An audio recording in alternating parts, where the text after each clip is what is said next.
Mag-react lang ako doon sa statement ni BP Inday Sara.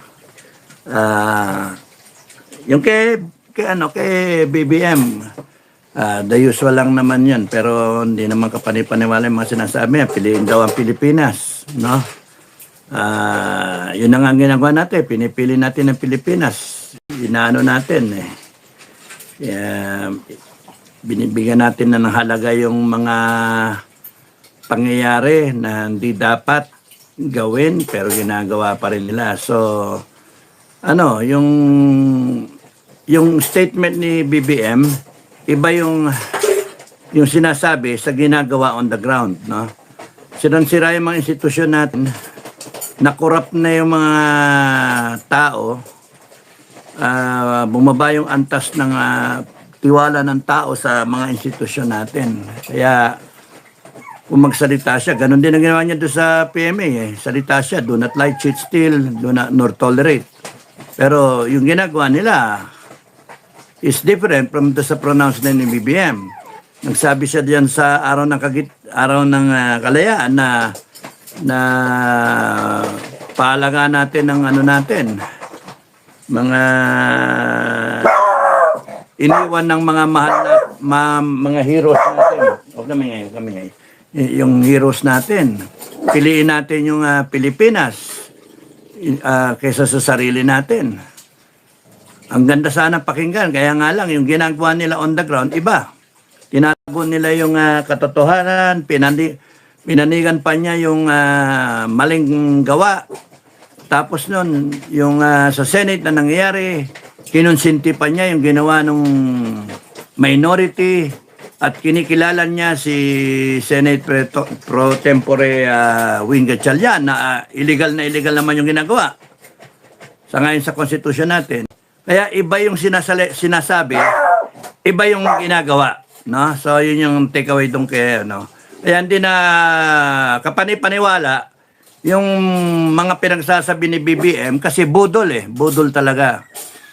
Manlilin lang, manloloko. Kaya yun yung I don't know kung hanggang saan pa aabot to o kung saan o hanggang kailan pa magpapaloko mga tao, pero sa akin, sawan-sawa na ako sa kanya. Ngayon yung kay Inday Sara, nakakadismaya yung statement, no? Ako lang naman yon. kung kayo, bahala kayo. Mag-comment kayo kung ano yung pakiramdam ninyo doon sa statement ni Inday Sara. Yung real talk lang, sinasabi niya na ayaw niyang agawin yung pagka-presidente yung posisyon ni Bongbong Marcos. Kaya nga, it is different doon sa sinabi niya, ready na siya maging presidente anytime. At saka gusto niyan tatakbo siya ng presidente by 2028. Now, yung sinabi niya na gusto niyang maranasan ng mga kababayan kung gaano kung gaano ka walang ya si BBM, kung gaano kasama. Madam President, alam na namin, 4 na taon na. Yung 4 na taon na nangyari within that 4 years na si BBM, na nanalo yan sa pagka-presidente kasi hindi ka tumakbo ng presidente, nag-slide down ka ng vice president, si BBM ang tumakbo, nag-uniteam kayo, tinaas mo yung kamay niya, nanalo kayo kasi ang laki ng impluensya nung pagkaka-endorso mo kay BBM. Well, choice pa rin namin yun. Kasalanan namin, binoto namin yun. Pero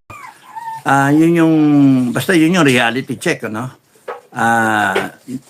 nanalo si BBM dahil sa may uniteam, dream team, ika nga. So, yung unang taon, lumantad na kagad sila, pinainang ka 125 million, which is the subject of the impeachment. And then, hostile na sila, pinadala Tatay Haig. Ginako, yung continuity na pinangako tayo sa atin, wala eh. At ikaw, nalaman mo rin person na budol. So, ang clamor ng taong bayan, ano si Marcos, yung palitan, na hindi pwedeng hayaan niya ng ganyan, delikado para sa bansa natin. So 4 na taon, ano nangyari? PCSO, PhilHealth, PDIC, magbenta ng ginto, nangyari yung sa Maharlika Fund, and all the rest, no? Tapos nun yung dito sa bumalik yung laglag bala, tanimbala, yung mga nawawala na gamit sa airport. Di ba may ano pa, may kwento pa nga na kinain yung pera, di ba? Sa kanyang time yun. Tapos yung sa KOJC na nangyari, na nilusog ng PNP na wala daw baril, pero tad-tad ng baril. And then itong flood control scam, no? Na sinabi naman niya na nandyan yung flood control, nandyan naman, etc. na-overwhelm lang, buta hanggang sa lumitaw na siya, kunyari siya yung nakadiskubre. Siya yung pumirma ng GAA. So, 4 na taon na nagsasabi ang tao na hair follicle, pati nga yung DNA, kasi nga may haka-haka nga na hindi na siya yung original, hindi na yun nandyan. Tapos no na yung pananagutin ba lahat. Pero kung hindi ko maintindihan bakit kinakailangan pang maranasan ng taong bayan. Nararanasan na namin ngayon eh. It occurred to me na parang baliwala ba yung mga dumaan na 4 na taon na pakikibaka ng tao? Baliwala ba yung lahat na yon?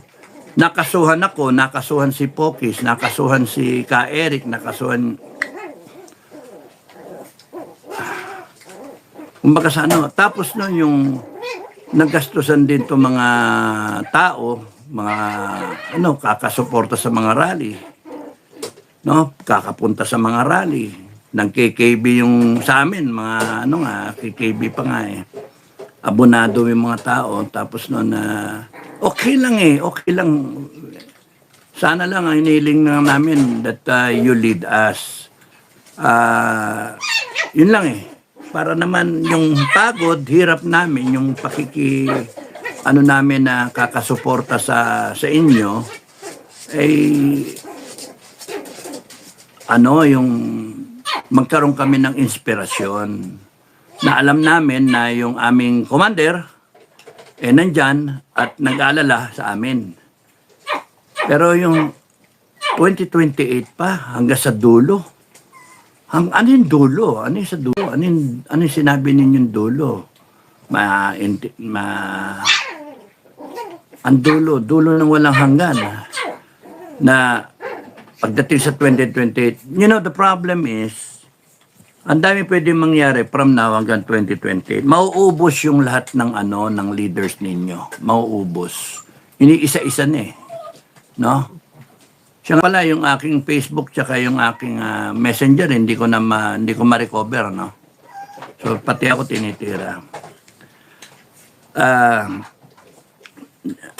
Kanina lang nag-offline yung yung Facebook at saka yung Messenger. Trying to recover it pero hindi ma-recover. I don't know what happened. So napakawalang yan itong administration na to. They pay people to destroy other people. They pay people using taxpayers' money para gibain ang mga nagsasalita. They use taxpayer money to buy off people. Kasi gaano ka walang yayong ganyan. Grabe silang magbigay ng pera, maleta, para lang bilhin nila yung mga tao so that merong kapalit na like impeachment, yung mga pati yung hindi pagkilos ng AFP tsaka PNP, tahimik lang sila, looking the other way, alam na nilang mali, alam naman nila na alam nila yung nakawan na yan, pero tsaka yung mga bendalo na yan, pero wala pa rin. So, anong kinakaharap natin? Kung sabi ninyo na gusto nyong maranasan ng taong bayan kung gaano walang yayang tao na yan, kasama nyo tumakbo yan eh. Nagtaas kayo ng kamay eh. Tinaas yung ganyan, unit team.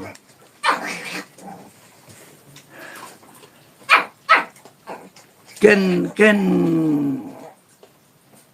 you not just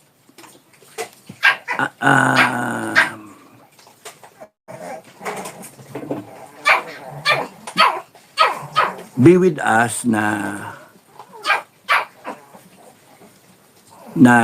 kahit magsalita ka lang so that the people will be inspired that yung pinagkakahirapan nila na depensahan na suportahan hindi naman kawawa.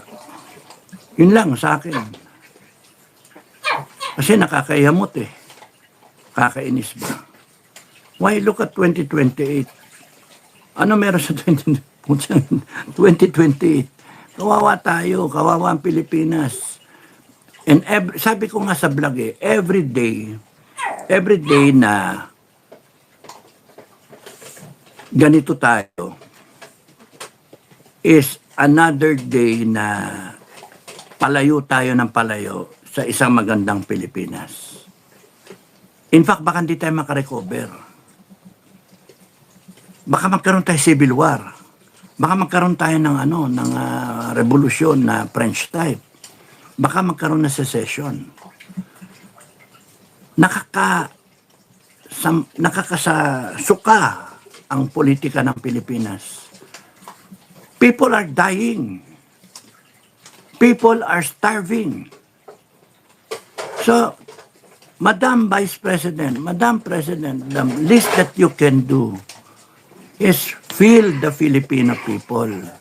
Be the leader. Because yung mga nakapaligid, kaming mga tumatayo, we cannot compel people to follow us. It is you who can unite the people. It cannot be done by lahat itong mga retired officers, itong mga politiko, itong mga tumatayo, itong mga senators. They cannot unite the people. The central uniting person or leader is you, Inday Sara. So, sana, wag na yung hanggang dulo. Because you're asking the people to endure some more. Di ba mas maganda na ang isipin na lang wakasan yung paghihirap ng tao? At paano wawakasan yung paghihirap ng tao? Sama-sama. Yung kahit salita lang mag-inspire. Pero yung salita na 2028 hanggang dulo,